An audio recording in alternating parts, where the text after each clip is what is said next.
Hi. సనాతన ధర్మం అంటూ ఈ మధ్య కాలంలో ప్రవచనాలు చెప్పేవాళ్ళు కావచ్చు, లేదా మాటలు చెప్పేవాళ్ళు కావచ్చు, లేదా ఇతర మతాలను ద్వేషించేవాళ్ళు కావచ్చు, చాలామంది తయారైనరు. అంత బాగానే ఉంది, ఓకే. సనాతన ధర్మాన్ని ప్రోత్సహించేవాళ్ళు చాలా పెరిగినరు అనుకుంటున్న కాలంలో ఈ సనాతన ధర్మం గురించి మాట్లాడే మరి వ్యక్తులు కూడా సినిమా యాక్టర్ల విషయానికి వచ్చినప్పుడు మాత్రం మరి భయపడిపోతున్నారా, లేకపోతే సినిమా యాక్టర్ల మీద అభిమానంతో వాళ్ళు మాత్రం సనాతన ధర్మాన్ని ఫాలో కావాల్సిన అవసరం లేదు, మిగతా మామూలు ప్రజలు మాత్రం పాపం ఫాలో కావాలా, లేకపోతే వాళ్ళని ఇష్టం ఉన్నట్టు తిడతాం ఎక్కిరిస్తాం అని చెప్పేసి ఆలోచిస్తున్నారా అని అర్థం కావట్లేదు. ఎందుకంటే నిన్న చూస్తే ఒక వార్త బయటకు వచ్చింది. అదేంటి అంటే సినిమా యాక్టర్ రామ్ చరణ్ ఏం చేశాడు అంటే అయ్యప్ప స్వామి దీక్ష తీసుకున్నాడు. ఆయన ప్రతి సంవత్సరం తీసుకుంటాడు. అందరూ సనాతన ధర్మవాదులు, డెఫినెట్గా హిందువులందరూ కూడా చాలా అప్రిషియేట్ చేస్తారు ఆయన భక్తికి, అంత బాగానే ఉంది. కానీ సడన్గా ఏమైందో తెలియదు కానీ రెహమాన్ వెళ్ళమన్నాడు అని చెప్పేసి ఆయన కడప పెద్ద దర్గాకి వెళ్ళి అక్కడ మళ్ళీ మౌల్వీ చెప్తుంటే ఆయన మొహానికి ఉన్న బొట్టు కూడా దుడిపేసుకొని ఆయన దర్గాలో దర్శనానికి వెళ్ళాడు.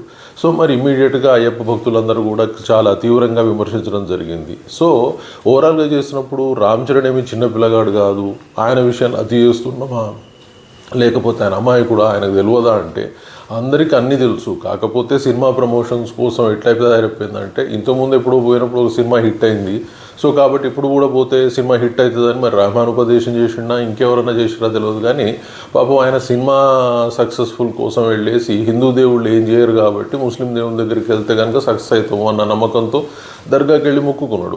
సో డెఫినెట్గా ఆయన నమ్మకాన్ని, ఆయన ఇష్టాన్ని అంతా బాగానే ఉంది. కానీ అయ్యప్ప స్వామికి చాలా నియమాలు, కఠిన నియమాలు ఉంటాయి. జనరల్గా దీక్ష తీసుకోవాలంటే 1,00,000 సార్లు ఆలోచించి దీక్ష తీసుకుంటారు.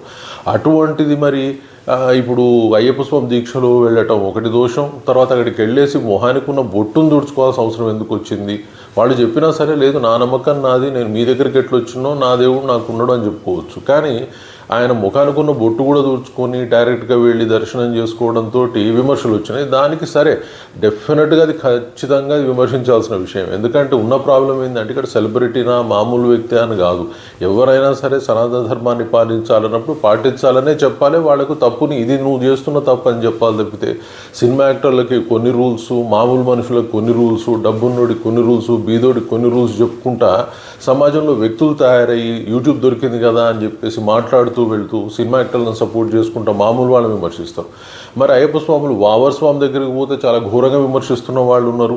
మరి ఈయన రామ్ చరణ్ దర్గాకి వెళ్తే అరే ఏం తప్పు లేదు, ఆయన పాపం మంచోడు అని చెప్తా ఉన్నారు. మరే తప్పు. సో రామ్ చరణ్ కానీ ఎవరన్నా కానీ ఆలోచించుకోవాల్సిన విషయం ఏంటంటే మీరు ఒకవేళ ఉండదలుచుకుంటే సెక్యులర్ అని చెప్పుకోండి, డైరెక్ట్గా ఉండండి, ఎవడేం అడగడు. కానీ హిందువులు అని చెప్పుకుంటే మాత్రం డెఫినెట్గా హిందూ దీక్షలు తీసుకున్న ఆ నియమాలు కఠినంగా ఫాలో అయ్యేటట్లయితే తీసుకోవాలి తప్పితే మళ్ళీ ఆ భక్తులని హిందూ సమాజంలోని దేవుళ్ళను అవమానించే విధంగా చేస్తే మాత్రం సరైన విధానం కాదు. అది ఇటువంటివి కలిసే హిందూ ధర్మం ఎందుకు నాశనం అవుతుంది అంటే, లేదా సనాతన ధర్మం ఎందుకు నాశనం అవుతుందంటే ఇలాంటి ప్రవర్తన వల్లనే ఆ ధర్మాలు నశించిపోతూ ఉన్నాయి. సో ఈ ధర్మానికి వచ్చిన తెగులు ఎందుకు వచ్చింది అంటే ఇలాంటి ప్రవర్తనల వల్ల. అది నచ్చినా నచ్చకపోయినా అందరూ యాక్సెప్ట్ చేయాలి. మళ్ళీ దానికి కన్సెషన్స్ ఇస్తూ సినిమా యాక్టర్లు ఒకటి చేయవచ్చు, ధనవంతులు ఒకటి చేయవచ్చు, బీదవాళ్ళు మాత్రం ఇవి చేయకూడదు అనే విమర్శలు మాత్రం సరి అయినవి కావు.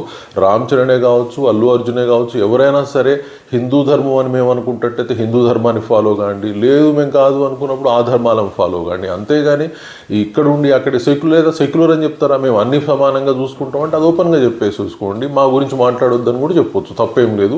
కానీ ఏదైతే హిందూ ధర్మంలో ఉన్నవి ఫాలో అవుతూ మేము హిందువులమని చెప్పుకుంటూ అన్ని పూజలు చేస్తూ మళ్ళీ ఈ ధర్మాన్నే తెగులు పట్టేలా చేయడం అనేది సరి అయిన విధానం అయితే కాదు. Thank you very much.